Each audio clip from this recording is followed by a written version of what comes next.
Good evening and welcome to the second episode of our Fireside, part of the fifth edition of the Radiant Wellness e-Conclave.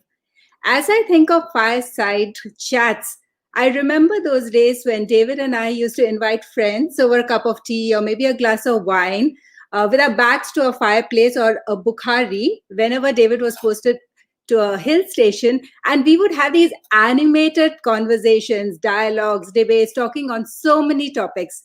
And thanks to the pandemic, we decided to replicate this over our e-conclave, talking with very distinguished and eminent speakers. Well, today also happens to be the World Suicide Prevention Day. And the Harvard Medical School study shows that after this pandemic of COVID-19, the second pandemic that's going to hit us is going to be the pandemic of mental health. Actually, aren't we seeing that around us? There's loss of loved ones, life, livelihoods, and we do see this happening. And I think it is really, really important to address this in meaningful forums because the statistics are frightening. India tops among other countries, leading in its cases of suicides every year. And in the top, the mortality, the reason for mortality, the highest mortality, the reason is suicide in India. So it is imperative that we need to be speaking on mental health because depression is treatable and suicide is preventable. So before going into our conversation, because bulk of our conversation, we are going to talk of general wellness, but definitely touch upon mental health also. So I would like to take you through our earlier conclaves and let's have a recap of what we've been doing back a couple of years.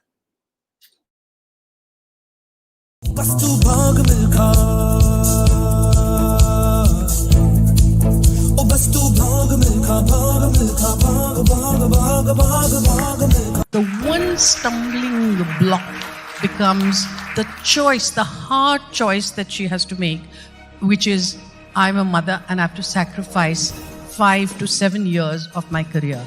This well-being of your body, your mind, your psyche is extremely important. The problem is when society at large defines that beauty. And I'm a living testimony. You don't have to stay where you are. I never thought that I would ever get to fly in space. We realize that physical wellness gives you a sense of confidence. It gives you a sense of achievement. Yes, the trunk of the tree is visible to our eyes. So it's drink your food and chew your water. Indian curry houses, as they're called, Indian restaurants in Britain, employ more people than the coal mining, iron and steel and shipbuilding industries combined. It's not the mountaineer when he reaches the summit, it is the journey to that summit. Your competition is only with yourself. You have to trust in yourself. Unless I have a very high fever, I play tennis and everything goes away. Only half trouser, anybody who is wearing full trouser is said to be a royal family. And the willingness to say no to those people and to those attitudes which say that you cannot do it. Dalits are not discriminated anymore in society. Mental conditioning has to be on the same level as your body. It is something that you train for. But the funny thing, of course, about trauma and difficult emotions is they are embedded in our body. They don't actually go away. And the contents of this whole thing are explosive. Yes, sometimes. It will shock you, inspire you, and ultimately it will enlighten you to do what you want to do. Your every day is like that. You know, you toil, and then there'll be that one moment where you've seen the monitor and you know that you've captured something that has made the whole day worth it. And I suggest plot a sales graph. And I was in shambles. I was shivering that, how can I let my own brother? I think the life has moved on, and I just believe that he's there somewhere blessing me with all his wishes. To send the footage back to the newsroom in Delhi, I used to walk sometimes kilometers to find a chopper. शायद उसका पैर मेरे पैर से टकराया होगा, तभी मुझे एकदम से चेतना आई और मुझे लगा यार अभी तो जिंदा है और अभी तक नहीं मरा तो मरेगा भी नहीं.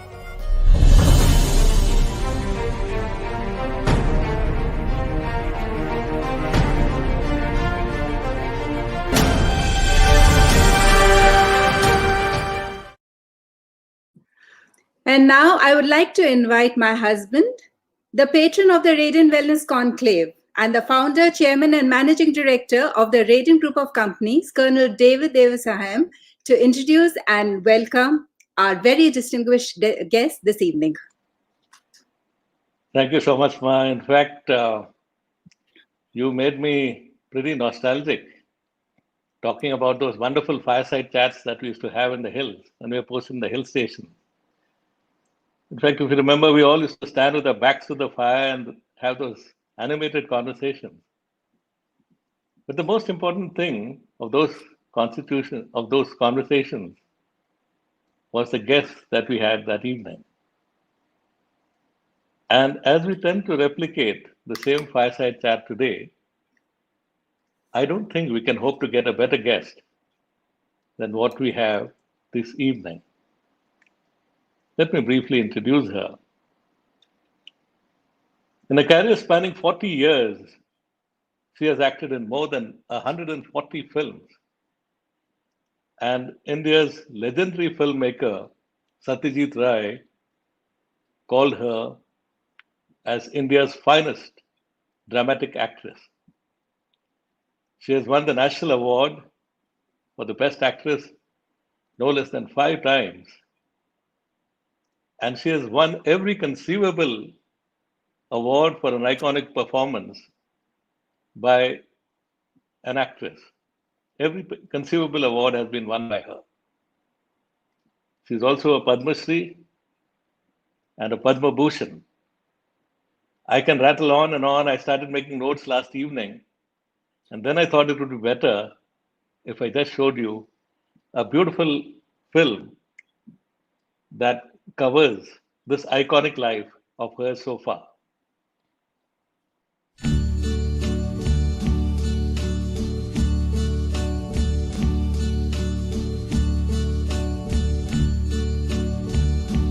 I've loved, I've laughed and cried, I've had my fill, my share of losing, and now as tears subside, I find it all so amusing.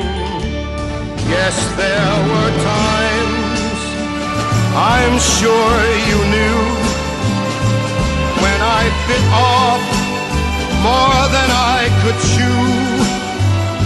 But through it all, when there was doubt, I ate it up and spit it out.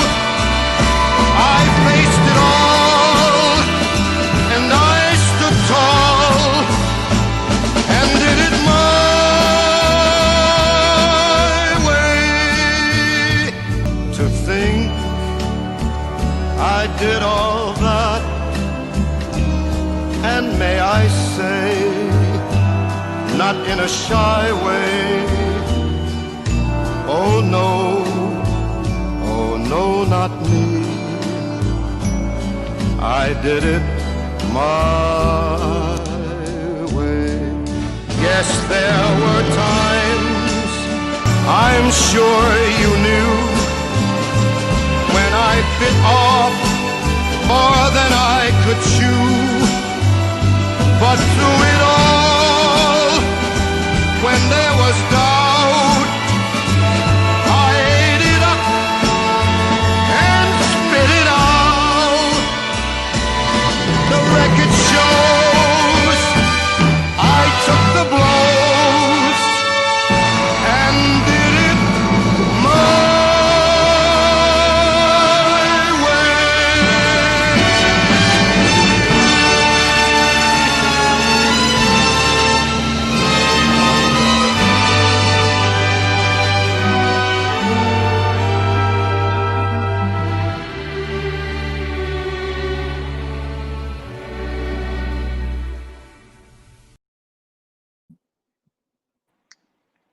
Welcome to our show, the very legendary Shabana Azmi ji. Good evening, everybody. It's such a pleasure to be back here with you, Renu and Colonel. I remember with great fondness 5 years ago when we'd had a conversation, and I really look forward to the conversation this evening. And I must say that you are preserved like a pickle. There's just no change in 5 years. And may you continue to look as lovely as you always do, as such a warm and wonderful human being. It's really a great privilege and honor to have you with us. Absolutely, Shabana. I got goose pimples when I saw that documentary, and I still have it. Like it was awesome. I'm speechless. So I think I must start by saying you look awesome, and it's such a pleasure to again chat up after these years. Thank you. Shabana, now to start with your childhood, you grew up you were born in Hyderabad, and of course, you studied at Queen Mary's School and St. Xavier's College, and your house was always filled with people talking on so many issues and talking into wee hours of the morning. And you used to always talk of, I think, more of helping people or what needs to be done or what needs to change. And do you think that these were would you say that the seeds of humanism and social values were planted, very early in life, which kind of saw you through, and you're still doing it because of those seeds which were planted at that point of time? Yes, of course, because I grew up in a family where my parents believed that art should be used as an instrument for social change. And my father, through his poetry and the work that my mother did as an actor, they were dedicated to humanism, to feminism, to equality, to justice, and it was in the air around us. So it wasn't as if we were sat down by our parents and given lectures. We were led by example. Everything that they did is responsible for the children for the grown-ups that my brother Baba Azmi and I became. Certainly, the seeds were planted right then. Because just see what an extraordinary childhood we had. Up to the age of 9, I was living in a Communist Party commune, which was only one room of 180 to 200 square feet per family. And there were 8 such families of the Communist Party, and all of them had one common toilet and one common bathroom. Now, obviously, there was no money, because whatever money my father was earning was given to the Communist Party, and he would get only 40 rupees in return for being a full-time communist worker. So we grew up with no money. But then later, when we moved to Juhu, we had as house guests Josh Malihabadi, Firaq Gorakhpuri, Faiz Ahmad Faiz, Begum Akhtar, and our house was peopled with Guru Dutt and S.D. Burman and Chetan Anand. And so it was a veritable storehouse of the best artists of those times. And so both of us grew up thinking, I think now in retrospect, not at that time, that money is not the thing that one should hanker after, but it is the arts, a respect for the arts and a commitment to them. So, Shabana, so that's you went to St. Xavier's, the iconic St. Xavier's in Mumbai, and there you saw a film. I think it was a diploma film of Jaya Badri. You always mentioned that, yes, called Suman. Yeah. And then you decided to make films your career, and decided to go to the governmental managed Film and Television Institute of India, FTI. Yeah. Where you passed out in 72. 73. And then 73. And I think immediately after that, Ankur happened.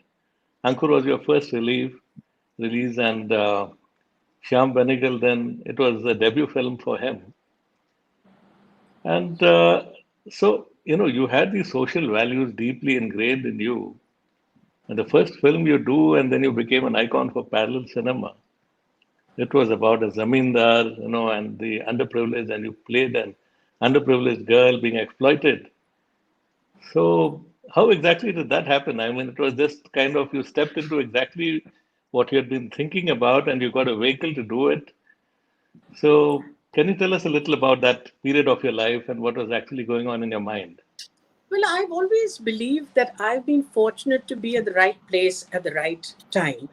At the time when I passed out with a gold medal for best student in acting, Yeah, I remember. The film industry was looking at the film institute with a lot of respect and was very quickly absorbing the actors, the cameraman, the editors, the sound people, etc., etc.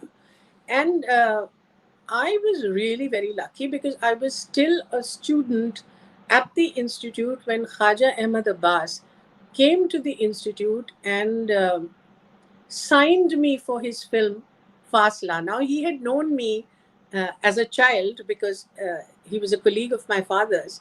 And I remember he was making a film, Hamara Ghar. I was about 13 at that time. And I went to his house all dolled up and in heels and all that, trying to look much older than I was. And he looked at me and he said, "But you're too old for the part because I'm looking for a child." And I was really disappointed. I wanted to kick my heels, but he said, "I'll make up to you one day." And then, hey presto, I was at the Film Institute and he signed me for his film Fasla when I was still studying. So that was really the first film that I signed.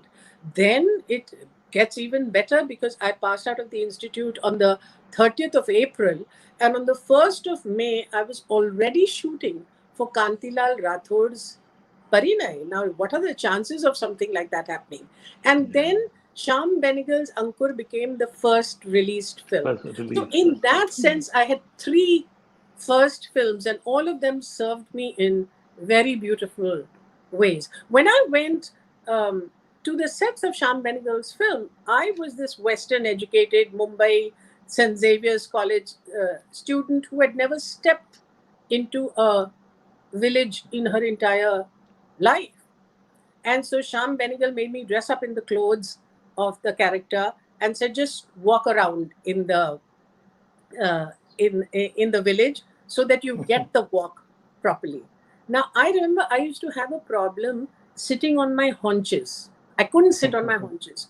So, and most of the film I had to be sitting on my haunches, cooking on the floor, etc. etc. So he said, "I'm sorry, you can't sit with us on the dining table." You are pounding the flour also, you know. That, no, the pounding, but the typical.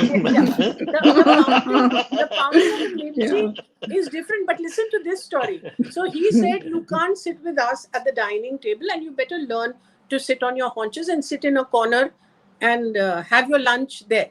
So I used to bring my costume in any case, and I was sitting there. Then one day some students came to the shooting, and they had one look at me very dismissively, and they saw that the rest of the people were sitting at the dining table. So they asked me, "Hey, heroine kidhar hai, heroine?" So I said, "वो आज नहीं आई है." So she said, "तुम क्या करता है?" तो मैंने कहा, "मैं नौकरानी हूँ." So Shyam Benegal was observing there, stared, clapped, and said, "You have managed to convince them. Now you can come and sit with us at the dining table because you've learned how to do it perfectly." Wow, wow, amazing, amazing. Oh, so Shabana, now my question is, actually there are a lot of students watching you live today. We have WCC, we have Etraj, we have a lot of students, especially girls, who are watching you right now on live. They are watching. So my question, this actually I had asked Javed Saab when we had done this interview 5 years back. I had asked that there are, lot of people, especially children, they really want to pursue their passion as a career. I mean, it's love what you do or do what you love.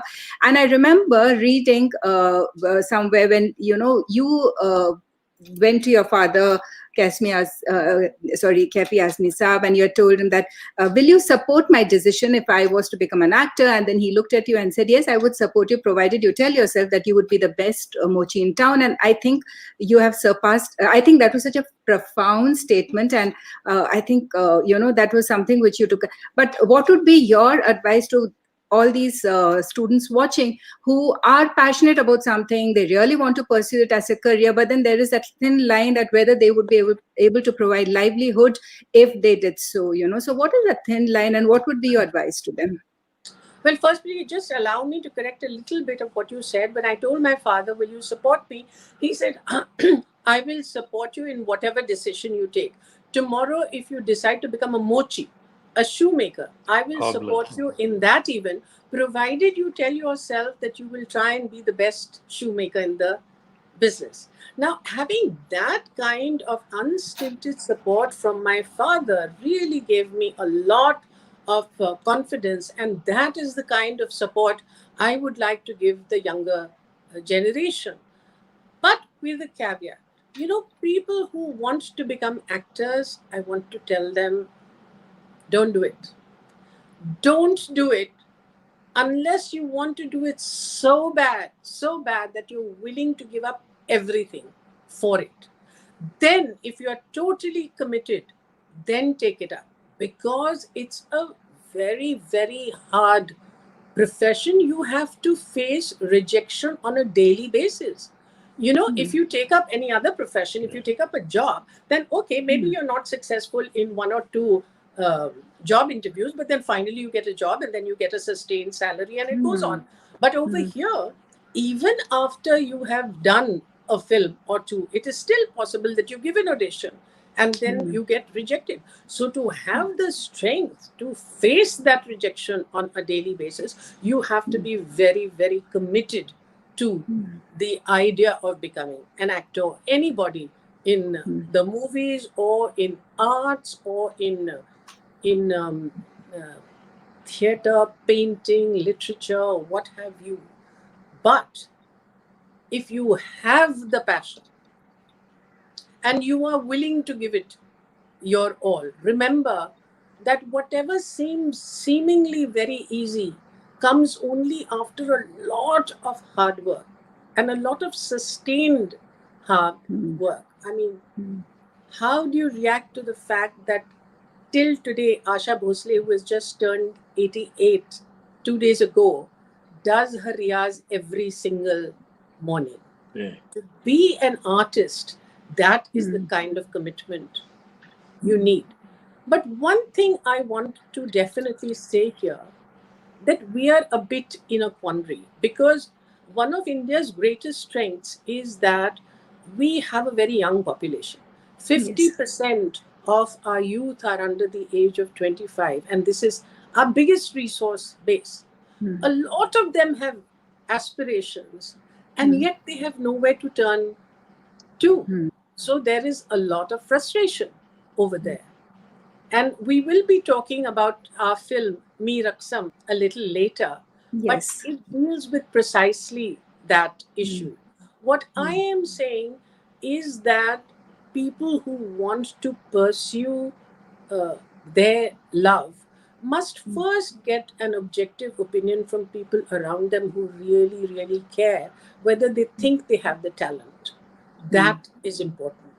Then after that, you must try and get some training, whatever training is available. And you cannot be impatient and want training as a little magic pill that is given to you. We at the Film Institute learned acting in 2 years, and even then I felt that I needed a lifetime to do it, and I'm continuing to learn even today. But today you have acting schools for 6 months, 3 months, 1 week.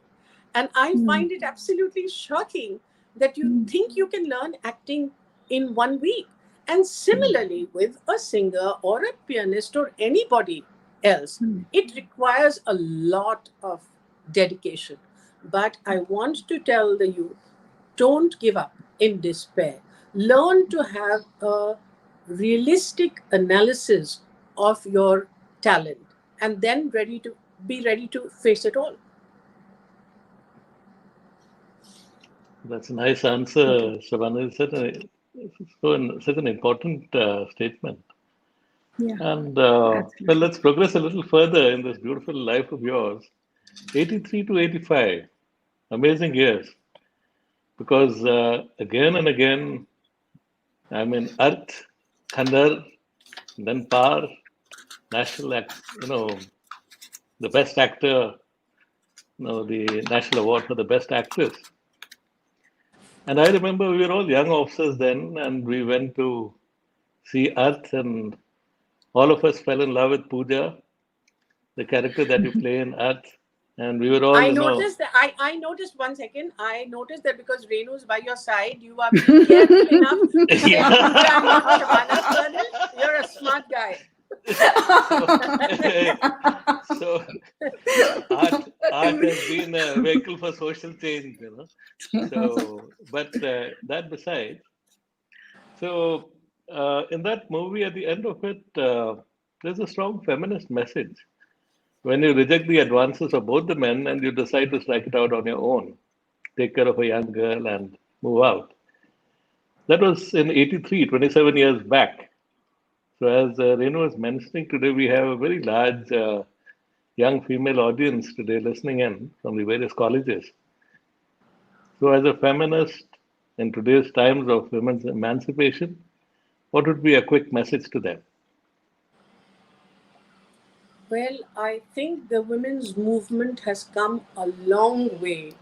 And because of the global women's movement that has also now shown its ramifications in India, women are being able to negotiate a lot more space for themselves.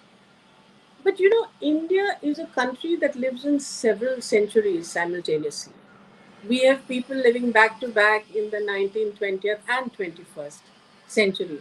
And so it is with the position of women. So, on the one hand, you've had a woman prime minister, a woman president, you've had women in very important political positions in the corporate world, etc. And on the other hand, it is still true that female feticide is being practiced, not as you and I would imagine in the back of beyond, not in the hinterlands, but in South Mumbai, in South Delhi, in Tamil Nadu, in Gujarat, in Haryana, in Punjab.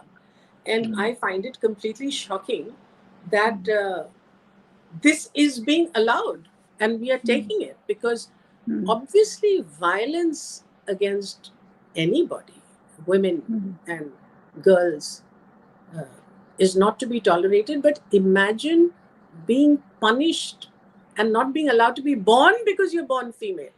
In a truly patriarchal society, the boy is privileged from the time of his birth for sheer dint of being born male.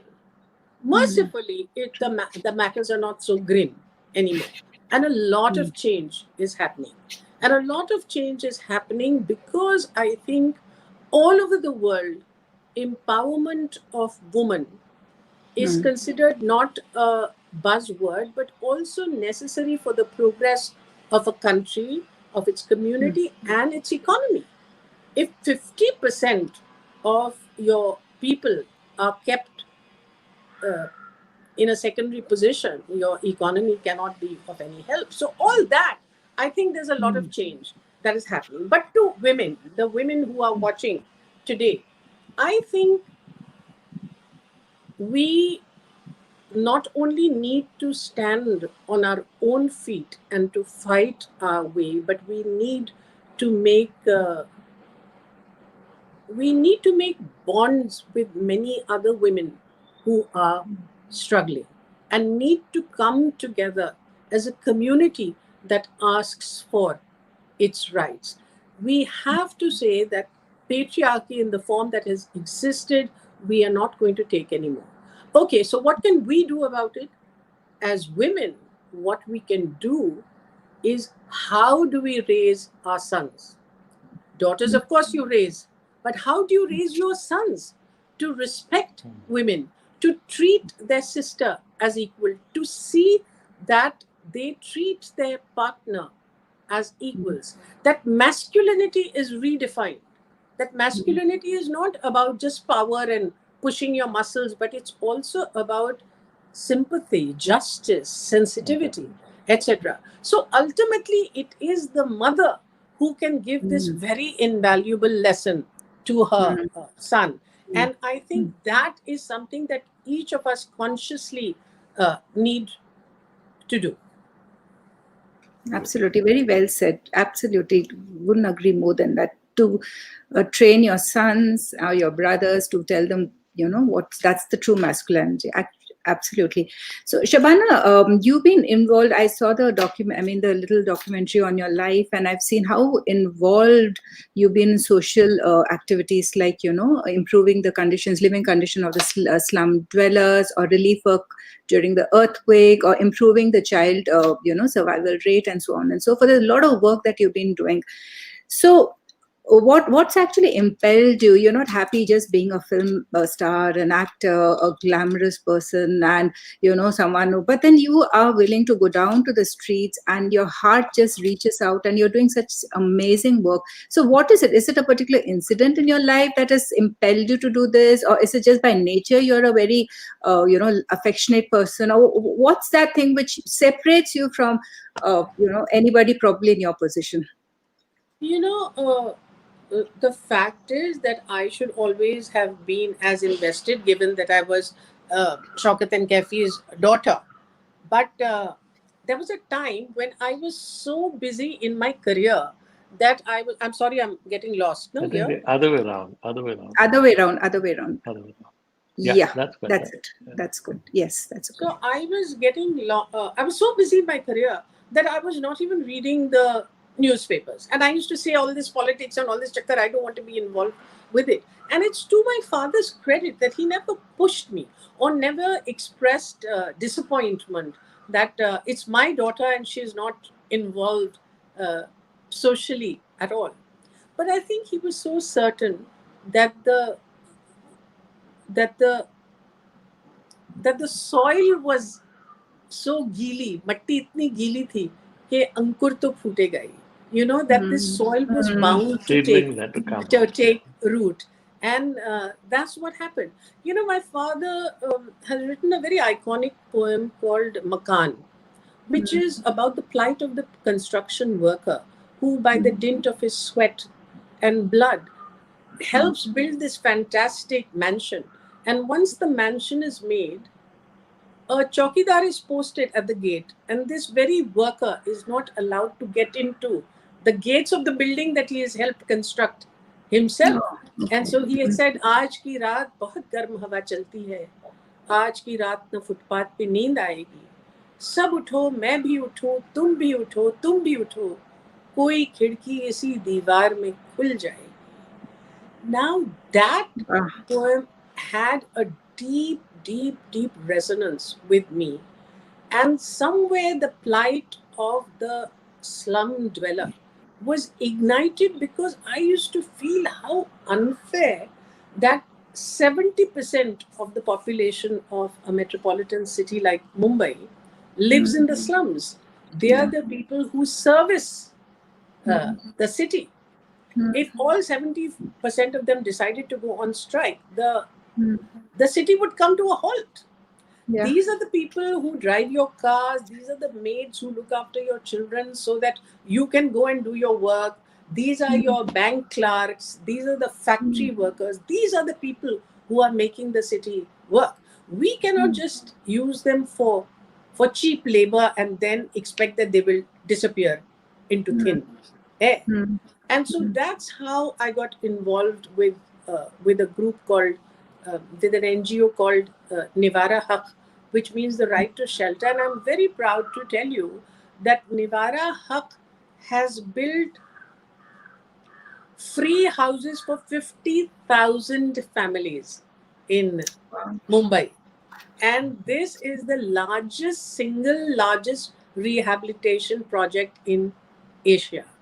So we still continue to do a lot of worthwhile work. Amazing. So, amazing. The next question is a little cliched. I think it must be asked, but a very popular question from our viewership. So, you acted, in the late 80s, and then you moved on even into the 90s, and right till now you are in Halo by Steven Spielberg, the web series. So you're probably a most successful crossover actress, in Hollywood and the Western cinema from the Mumbai film industry. So the question has come so many times, that is, How is the experience any different? Is it different? And how has it been for you? Well, I do consider myself very fortunate, and I will repeat that I happened to be at the right time at the right place. And in 1988 or 89, when I first worked in John Schlesinger's Madame Suzatska with Shirley MacLaine, that came my way, interestingly, because in the book she is written as a Jewish mother, but Ruth Jhabwala said that let's make her into an Indian mother, because Asians were becoming part of the British fabric at that time, and they thought it should have some representation, and so I got the part. Now, at that time, the way films were made in India were very, very different from the way they were made in Hollywood, because you had a complete script, you had a complete structure, you had all that. Over here तो ऐसा होता था कि Rajesh Khanna and I would be doing the first page of a scene while the second page is being written in another studio by Kader Khan, who's also acting. And so then those scenes would come. So जैसे गरम-गरम रोटी पक के मिलती है ना, ऐसे it is really amazing that we could bring any kind of credibility to that. But I'll tell you that, when we work together, it is a win-win situation for both, because we learn to put systems in place, but they learn our jugaad nature. Because what happens is we are used to such few resources that we know how to rustle up things and make it work. Unka system agar kharab hota hai, to all hell breaks loose. They're unable to do anything. I'll tell you a very interesting incident. They had, I was shooting on a film called City of Joy. Now, they had brought rain-making machines from Hollywood and much tam jam and stuff like that. And on the last day, the next day, Patrick Swayze was supposed to be leaving. They realized that the rain machines are not working. Oh my God. And they went crazy. Now, there were 2 young boys hanging around the set who said, "What's the big deal? Why are they getting so nervous?" So they were told, "Arey, but the rain machines have stopped and all that." And what to do? He said, "What to do? You get me some hose pipes, I'll do it." And they brought some hose pipes and they created the rain, which is still used in the film. So this is our jugaadbazi, Jugaad, so we learn from them and they learn. From us. So it's a really win-win for both. And what is now happening, another thing that I would like to say is, for more than 20 years, Asian actors have been asking for colorblind casting. They have been saying, why should the best roles always go to the Caucasians? Why? Because in that case, then Hamlet should never be speaking in English. है ना? तो ये सब जो best roles हैं वो उनको ही क्यों जाते हैं? Why can't it be? Why am I cast only when I have to be an Indian? Now finally that's coming true. And now in Halo, I am playing Admiral Margaret Parangosky, and my race is never discussed. But my race is never discussed. I have not been asked to put on any accent whatsoever. Speak English exactly the way you speak it. And there are people from Korea, there are people from Italy, there are people from Asia, there are people from Africa. I mean, it is amazing the kind of mix of races that you see on the film set. And that for me, I find very, very rewarding. Wow, I'm waiting to see this. We would just tell us when it's releasing, and we'll be we'll love to watch this. Yes. That actually brings me to a question very similar to what you just said.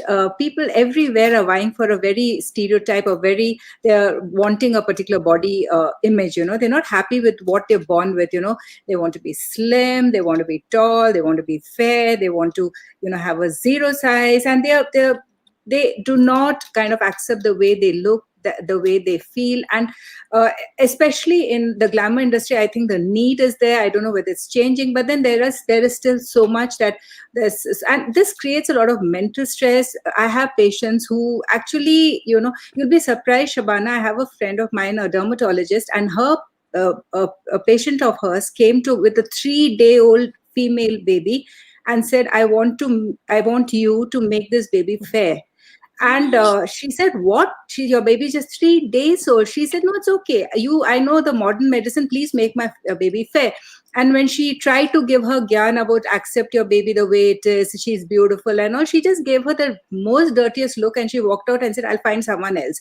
And it's so sad. That's how it is. So just tell us that, you are from an industry which is so demanding when it comes to external appearances, how important it is to accept the way you are, what is inner beauty, and how important, no matter what your color is, your height is, or how you're looking, how important it is to feel beautiful. I think coming from you will resonate better. Well, certainly, I think the kind of pressure that young people have started taking on themselves in terms of their body shapes, in terms of their hair, in terms of their ideas of beauty, are very, very misplaced. Because, see, if you are a fashion model or if you are an actor, then I can understand that the demands of the profession ask for you to go through the grill to really get the body shape of a particular character. Okay, right. So for a character, like I've put on 12 kilos for a character, I have lost 15 kilos for a character. So whatever I am, my body weight is according to the role that I am doing. But why should this pressure be put on young, beautiful, children, youngsters, who all of them are unique in their own ways? And see, you are going by standardized notions of cosmetic beauty, whereas beauty has to come from within. Beauty comes from the sparkle in your eye. Beauty comes from the shining brain that you have. Beauty comes from the empathy that your heart is able to give out to other people. It's not about the shape of your nose or your eyes or your teeth. And we have to celebrate our uniqueness. We are not factory products कि आपने एक stream line पे लगा दिया और जिसको देखो एक दूसरे का छापा बन के निकल रहे. I mean, what is this huge pressure to fit to a standardized notion of what is good? I think when you are able to embrace yourself for who you are and be the healthiest that you can be, that you put a lot of effort into being healthy, into making healthy eating choices, into doing the right exercise, because when you have a healthy body and a healthy mind, then you are able to do your best. But not if I want to redo my nose because I want it to look like something else, or if I want to redo my skin color. My father, I was 7 years old and I was in school, in a convent school, and like everybody else, I wanted a blonde doll with blue eyes like everybody else. And my father gave me a black doll. I was 7. And he told me, black is beautiful too, beta. Now, at that time, I thought he was a little cracked. But see the values that I was getting. You were inculcating. Of inclusiveness, inclusiveness, of diversity, of embracing who you are and not doing it to the point that it drives you to have mental issues. Please trust. Please trust in yourself and work on your brain and work on your capacity to understand. Don't fritter away your time in just trying to shape your body according to this or that figure that you've seen in a magazine.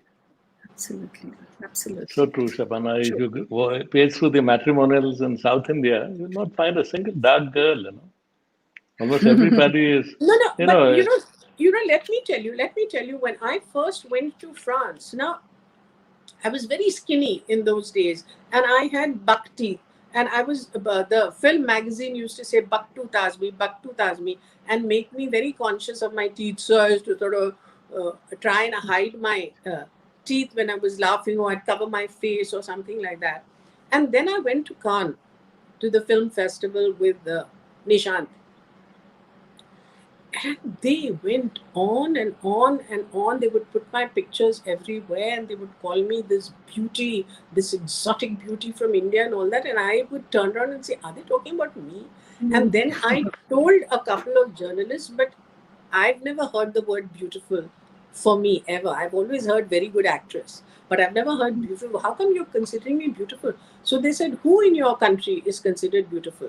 So I showed them a photograph of whoever the reigning beauty queen of the day. And they said, this bovine female, this is your idea of beauty, please. And my young mind, suddenly I realized that, my God, it is such a subjective opinion that you have, and it's also so culture specific. Yeah. I mean, I remember when we did Fire and I'd gone to London, there were some English friends of mine who couldn't stop swooning because of the color of Nandita's skin. They just said, oh God, look at that gorgeous black skin. So it's all very relative. Yeah, Absolutely. when they keep lying out in the sun and to get a tan. Yeah, exactly. So Yeah. but talking about Deepa Mehta's Fire, that's the first time lesbianism was shown on Indian screens, and there's a lot of I remember quite a bit of fire outside, the streets as well. But you got a lot of national and international acclaim for that. Then later in the 90s, you did Godmother. So our question which has come is, how did you choose this wide variety of genres and narratives? Was it deliberate, carefully thought through? Or is it that it's just kind of, what's your answer to that? First, I'd like to say that there is this popular notion about me that I like to invite controversy, which is completely false. I do not like to invite controversy. I don't think controversy helps in the long run when it comes to a piece of work. What happens is when a controversy has been built up before you have watched the film or read the book or whatever, then you start watching it in the light of that controversy. So you already have prefixed notions of what it was. So you're not giving that piece of art a fair chance.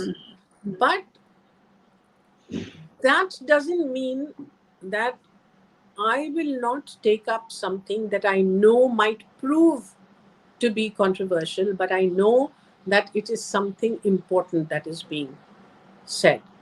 Yeah. Now, when I took up Fire, I knew that that India is not a monolith, that everybody doesn't behave in the same way, that people would react to it differently. Some people would be very surprised, some would be deeply grateful, some would be angry, some would be bewildered. But it would start a process of questioning. And that to me was important, because this was something that we would always brush under the carpet and pretend it doesn't exist. And so I also felt that I knew that Deepa Mehta would deal with it in a very sympathetic manner. And I felt that if you could feel empathetic towards these two sisters-in-law, then you could extend that empathy to the other religion, other race, other gender, other country. And that's what is art? Art is about inclusivity. Art is about withdrawing all borders and saying, just let's come together in union. I mean, I've grown up in art, or art ka mazhab hota hai jodna, not todna. Absolutely. Wow. Shabana, I'm just going to dwell on mental health because today happens to be the World Suicide Prevention Day, and I just want to, talk about how important it is to address, depression and suicide, which, is the leading cause of death in India. Recently, a couple of months back, you and your driver, you were involved in an accident. I think your car rammed into some vehicle in the Kalapur Jaipur on Pune Mumbai Express. I'm just referring to my notes. And you actually had a near fatal accident. I remember seeing those pictures coming in, and I remember the way you were rushed to the hospital, and the news was full of how critical you were. And having met you and known you, and my prayers were with you, and we were really worried. And it really looked that you're going to come at least have a temporary, permanent damage. I mean, it looked pretty scary, but 40 days later, you are back on your set shooting again. And I was like, what? I'm a doctor, and how could this happen? And I knew that Shabana was a very strong person, because I think your mind just took over your body and you decided that you had to get back. But 40 days after that accident, even when I see the pictures now, I'm so shocked. So tell us about this incredible mental stake that you got you out from that near fatal accident to facing the camera in just 40 days. Well, a sense of humor for once, because see, I fainted. When the accident happened, I fainted, and I had no idea about how I was taken by ambulance and then changed from one ambulance to another and then brought to the hospital. I didn't know. But when I came to my senses, I heard all around me that she's critical, all of that. Now, I could see that my family was very, very concerned and very, just very worried. But I came out of it. So the first thing I told them, you don't have to be so worried. At least now I've proved I've got a brain. आप लोग को तो यही नहीं लगता था कि brain है. अब तो मैंने I have a brain. So I kept my sense of humor, and I get this a lot both from my father and from Javed. They are people who really have this amazing ability to control their minds. Both my father and my husband. And Javed, once he's made up his mind that this has to be done, then nothing in the world can deter him. I don't have that kind of determination, but I knew that I had to get back to work. I had to get back to work, and for that, what was necessary, I keep a positive mind.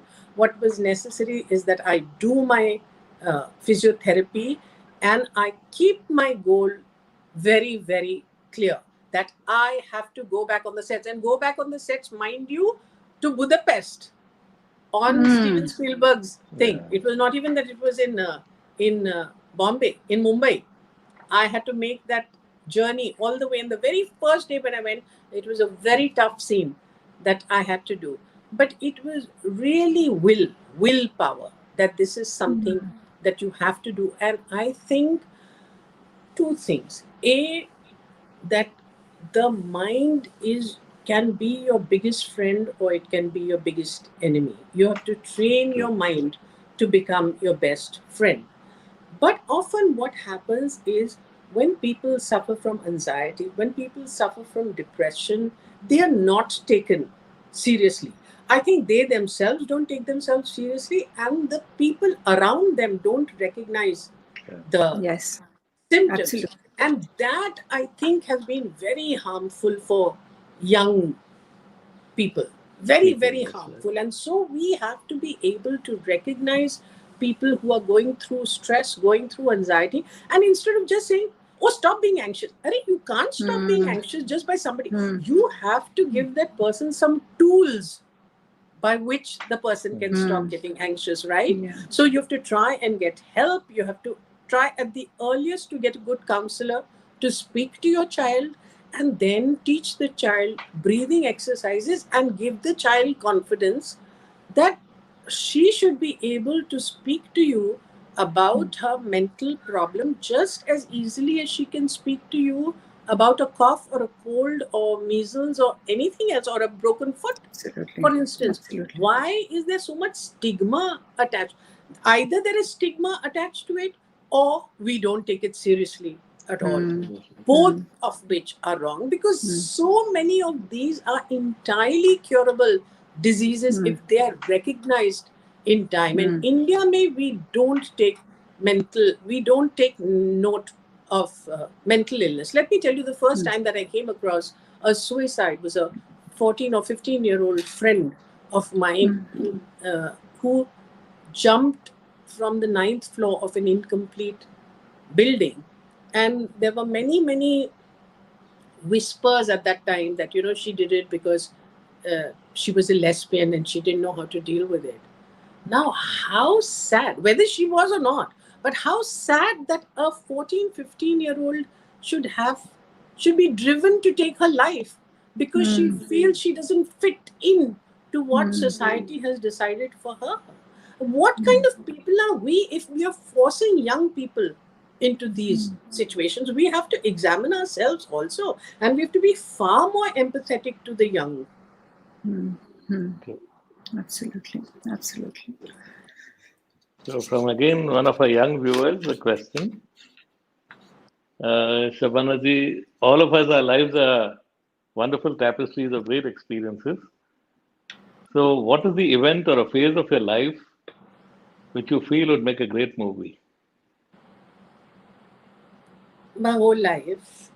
a biopic? No, not a biopic, but I do feel a lot that the lives of my parents, because it was full of so many ups and downs, and there was so much romance in it, and so different from the people that we see around us today. They were so special, and the times they lived in were so wonderful that I think that a movie should be made on that. Oh, sweet. Yeah, that's a good answer.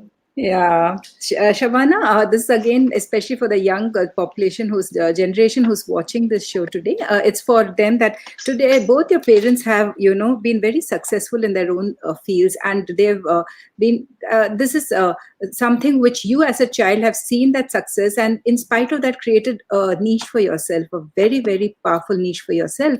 And so, what would be your advice to those children whose parents are doing well, or they feel, you know, very underconfident whether they would ever be able to match up their successful parents? And what would be your advice to these kids? Because today there's so much, they feel messed up, they feel, you know, that this is not for me, and, you know, they feel this comparison, or they feel that they're not going to live up to their parents' expectation. But you're a person who's had successful parents, who's been through that, and you created a special niche for yourself. But how did you do it, and what would be your takeaways, to these people? You know, I think the advice would be much more for the parents than the children, because successful parents have to make sure that they give their children the space to move out of their shadow or to include them. I mean, in my case, I was brought up to be included in everything. I remember when my mother was performing on stage, I was very young at that time, and IPTA would give me a volunteer badge which I would put on, and I would do the ushering. And I would feel so important, and I would feel, oh my God, the whole performance depends on how well I have ushered the tickets, because I was also always included in that. But for young people, you see, you have to, it is very natural that you will be very conditioned by peer group pressures. It's only natural. But you should be able to recognize your fears. You should be able to seek help, whether it is talking to an elder or to a friend or to a counselor, or reading books, or getting in touch with this strange anxiety that you are feeling. Because believe me, there is help. You don't have to feel so helpless. I mean, I know a friend's daughter who used to have such bad panic attacks that she used to feel she's having a heart attack, and she was like about 18 or 19. And one day her counselor told her, just allow yourself to feel the attack and don't try to run away from it. So she lay down on the floor, and she told me that at every second she felt that she was going to be losing her breathing, but she allowed herself to feel it, and she experienced the whole thing, and she realized that she was able to come out of it, and it never had the same hold on her that it used to, because the minute she would get into a panic attack, she would want very badly to get rid of that attack. And this, she just allowed that experience to see her through. Now she was 18 and she managed to do it because she was guided by a counselor who gave her the right advice. People around you, friends, family, parents, peer group, have to recognize the signals, have to take it very seriously, and have to talk you out of it or help you to take. The friends can't decide, the doctor will decide. If you need medication, so be it. Absolutely. Absolutely. The young viewer wanting to know, what are your 3 magical success mantras that you follow in your life? Work hard, work hard, Which- work which- hard, work hard. Work hard, work hard, work hard, work hard. Work hard, work hard, work hard. That is the fantasy. Don't be overconfident. You won't believe it, but even now when I'm going on stage for a performance, just till the time I speak my first line, I still have butterflies in my stomach. I'm a very, very hardworking actor. In fact, I'm hardworking at whatever I do. I don't do things half-heartedly or carelessly. So work hard is the mantra. And how often do you actually push yourself out of your comfort zone working hard? Is it all the time? When do you really push yourself out of your comfort zone? Well, the minute there's a challenge in front of me, the minute there is a challenge in front of me, I accept it fully. Sometimes with anxiousness, sometimes with a sense of challenge, sometimes with fear. Now, I remember when I did a film called Morning Raga, in which I had to do Carnatic singing. I was playing a Carnatic singer. And I was in Parliament at the time. I was going every day to work, and then I had only 18 days to learn the music. I had never learned Northern music. Forget about Carnatic music. And there were times when I would just cry and say, I'm never going to be able to do this, and I'm going to leave this movie. There's no way that I couldn't do it, and go into my room crying. And suddenly, hey presto, I would get up in the morning and I would suddenly get the swaram perfectly. Oh, Work. So I work so hard at it. And then I have somebody like Javed who sits on my head and says, unless you can do it in one shot, then you better not do it, So he also pushes me. And then recently I had to sing a song in Bengali, and that was a Rabindra Sangeet. And I kept telling Aparna, saying, please, don't push me into this situation. All the bongs will kill me. And I can't sing. I've never learned singing. So she said, no. And then Javed sat on my head and said, no. Now that you have taken up this challenge, you better do it properly. So then after that, when the film was released and many Bengalis started having a debate that Shabana Azmi couldn't have sung this song, somebody else has sung it and she's pretending to sing it. That I thought was the ultimate compliment. Absolutely. So, and now, we are in the midst of the pandemic. It's a deep crisis, which we all know. So we also know that age-old adage, that the moments of deepest crisis are also moments of the greatest opportunities. So can you draw a page from your life where you can speak about that?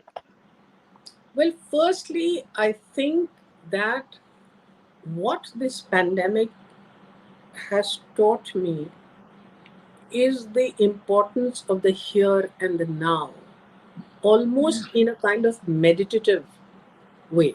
In the beginning you said, oh my God, when is it going to end? Then the fear that, my God, am I going to get it? Then you know that your friends are getting it. So, oh my God, how close it is. So you're worrying about it all the time, and you're saying, let it not happen to me, stuff like that. And then suddenly I just dropped it. And I said, why worry about the future? Why worry about the past?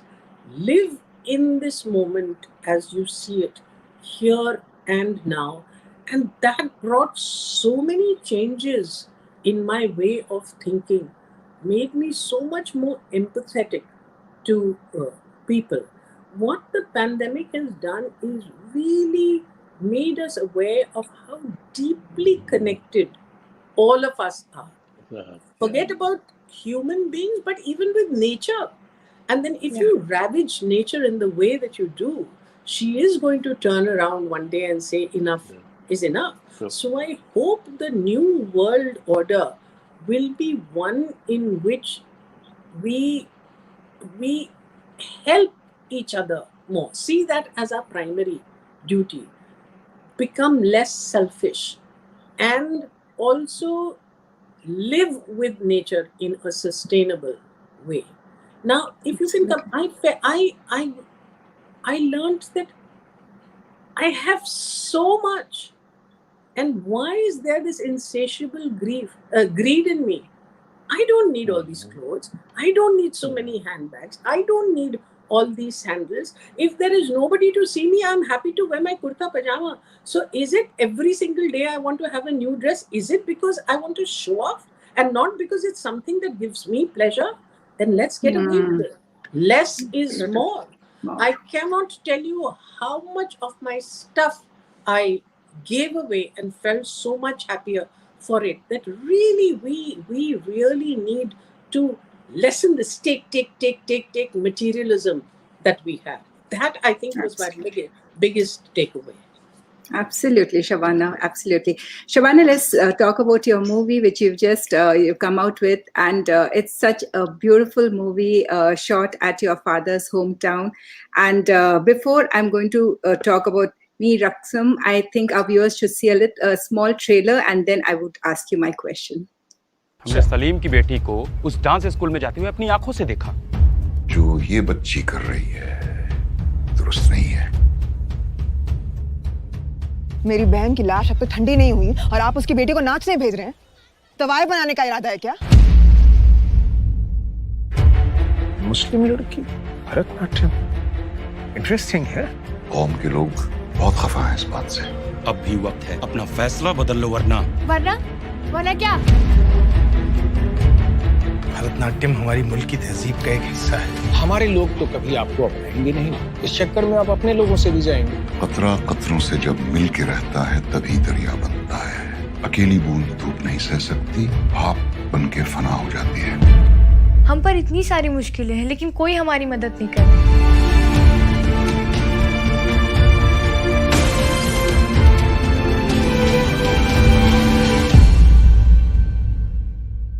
गैर मजहबी काम करते हैं और फिर मस्जिद भी चले आते हैं। हमारा इस्लाम इतना कमजोर नहीं है कि एक बच्ची के डांस करने पर उसकी तौहीन हो जाए।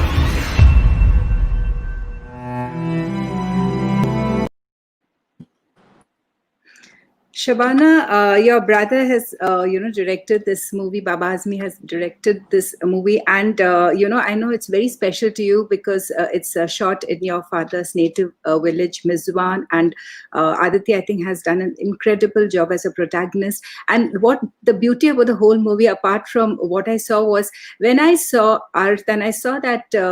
Tum itna kyun muskura rahi ho, with that, the sadness in your face and in your heart and everything, but you were smiling, but the sorrow reflected in your eyes. I mean, you're one of those incredible actors where the sorrow you could see it in your eyes in spite of you trying to smile. And I saw the same thing in Aditi's, father, when he's kind of going through this mess and he's just taking it. He goes and cries by his wife's graveyard. And I don't know, I felt there's so much of emotional similarity there, and I know this movie is really special. Tell us a little more about it. The film is very, very special to me, and that's why it's the first film that I've ever presented. It was a chance remark that my father had once made to my brother, saying that is it possible that a film can be shot in Mijwan? Now, Mijwan in those days had very little infrastructure, so Baba let it be. But in his 100th centenary, Kafi Sahib centenary last year, Baba decided that he would make his film in Mijwan and cast in it a girl who was born and brought up in Mijwan. Now, Mijwan is a place in which my father founded an NGO called Mijwan Welfare Society that works for the empowerment of the girl child and women. And after he passed away in 2002, I have taken on the role that my father played. Now, when this film was made, and that also from Aditi, who had never faced the camera, who had never done a step of Bharatnatyam, she was all of 15 years old. But what was interesting is that she had come to Mumbai for a fashion show that Mijwan organizes, because Manish Malhotra makes his chicken curry clothes from the Mijwan girls. So she walked the ramp, Aditi, with Shah Rukh Khan and Anushka Sharma, and she says, my dream is to grow up and be an actress like Shabana Bua. And 2 years later, she's playing the lead. What that has done is it has opened up the doors for girls from many, many villages who now feel that they can also have aspirations, that their job is not just to study and then look after the children. So it's opened up doors for so many more people. The film at many, many layers is saying lots of things. The kind of father that Salim is in the film, he plays both father and mother to his daughter. He takes on the wrath of his community. He celebrates India's composite culture, our Ganga Jamni Tehzeeb. And he says, why are you bringing religion into it? And why is it such a big deal that a Muslim girl is learning Bharatnatyam? It is such an important part of our cultural heritage. So it is a film that celebrates all the values that Kaifi had practiced all his life. And Baba, let me tell you, was much like me. He was somebody who had always done films in commercial cinema with Madhuri Dixit and Sri Devi, and had all these wonderful hits to his credit. And he used to say, I'm going to do only mainstream films. All the art film, medse nahi chalegi. And my father would say nothing, because again, he knew that the soil was so fertile, the plant was bound to take root, and which is what happened. Baba tried to work on one or two scripts which were mainstream cinema, but his heart was in Mijwan. And now this film has been so celebrated and given so much hope to youngsters tucked away in little corners in India. Because look at this opportunity that came the girl's way. Opportunity came. But the fact is, at the age of 15, she came to Bombay for 3 months, to Mumbai for 3 months, and she practiced for 6 to 8 hours a day Bharatnatyam. Her legs would become like pillars, but she never gave up. So it's such a positive message. Also in the film, subliminally, what you get to know is that it's the young who will be the harbingers of change. Because it's the young people, her friends, her cousin, who all don't believe in this religious fundamentalism that is being preached. It also says that religious fundamentalism is not about one community against the other. It is about one mindset against another. A liberal, tolerant mindset against an intolerant, fundamentalist mindset. So that you don't pitch one religion against the other, you pitch one way of thinking against the other. So at many, many levels, the film works and celebrates India's pluralism, which for me has been my biggest heritage. And it's beautifully presented, absolutely. Shabana, my last question, I have to ask this, because I asked this to both you and Javed Saab. I wish Javed Saab was here, because I would have definitely loved to ask both of you this again. When I'd asked you what was the secret behind your beautiful marriage, you said we hardly stay together, so we are happy. And now in COVID times, you're together. I think you're together. So are you still married? Are you still happy? Are you in love? Because that's what you told me 5 years back. So now what's the scene like now? I want to know. I think to our surprise, we realized that we rather enjoy each other's company. This is the longest that we have ever been with each other. And we were not even in Mumbai. We went away to our home in Khandala. And we were there with each other 24/7. And then Javed says that, we realized that we are such good friends that शादी भी हमारा कुछ नहीं बिगाड़ सकती. That's so sweet. I see that glow in your face. No doubt you're looking all glowed up and so gorgeous. No, that's Absolutely. so true, Shabana. You know, like Renu and I, last now, March 20th onwards, we are at home. I mean, obviously it's a lockdown kind of a situation. And we never had, because I was in the army for 25 years, we never had this kind of togetherness, you know, for so many years. Yeah. And right now we're just sitting on separate floors and conducting this chat, you know. So these are the, you know, the plus sides of this beautiful, you know, everything, there is a plus side to it. So I have been involving, you know, wherever possible audience questions. I think we run a little ahead of time. Yeah. So I'll come on to an important part. I'm from the Armed Forces and I belong to the 56th Course NDA, National Defense Academy. And at this point of time, all the three chiefs of the Army, Navy, and Air Force happen to be my course mates. And so we thought this year, just to celebrate, we should do something. You know, the course mates, we call ourselves chappans. We thought we should do something, you know, and then, of course, you know, Galwan happened and what's happened in China border and so on. So we come out to the magazine, which is going to be launched next month. So, you know, we also at this time have nearly 6,000 ex-officers who are watching this program. You know, it's called the Forces Network, former officers from the Air Force, the Army, Air Force, and Navy. So I'd like to show you a little about what we are planning, because now we want the best young men and women to join the armed forces and be a part of it. So let's have a quick look at medals and ribbons.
Shabana, our heart still beats for the Air Force.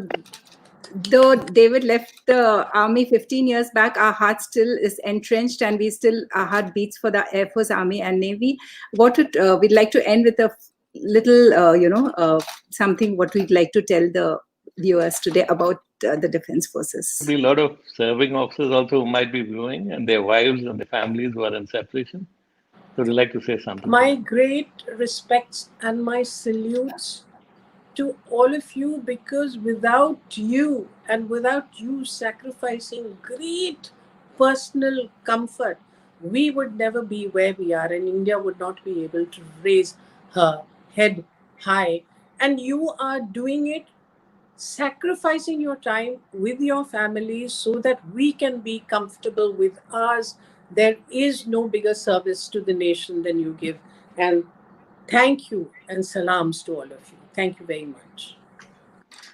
Thank you so much, Shabana. We've had such a lovely conversation with you and we've enjoyed our evening. And thank you so much for being what you are, the legend that you are. And we all, I think I could speak from the entire, not only the Radiant group, but I think from all our friends, relatives, everybody. We love your work. We love you as an individual. And we wish you all the very best in anything that you do. Thank you. Thank you so much. Shabana ji, Thank you. You've been straight from the heart. Everything that you said today That's what we're all ex-service guys, and that's what we love about you all these years. And, Okay, so see, Renu, he's come to you, huh? From Pooja, he's come to Shabana. Thank God. Now we are in the lockdown situation, so nothing to get worried about. But thank you so much, and well, may God bless you in all your future endeavors, and continue to set the screen on fire in the many years ahead. God bless Thank you. And the people who haven't watched Me Raksam, please watch it. It is streaming on Z5, and it's a film that deserves all your support. Thank you. Absolutely. Absolutely. Bye, Shabana. Bye-bye. Bye-bye. Bye.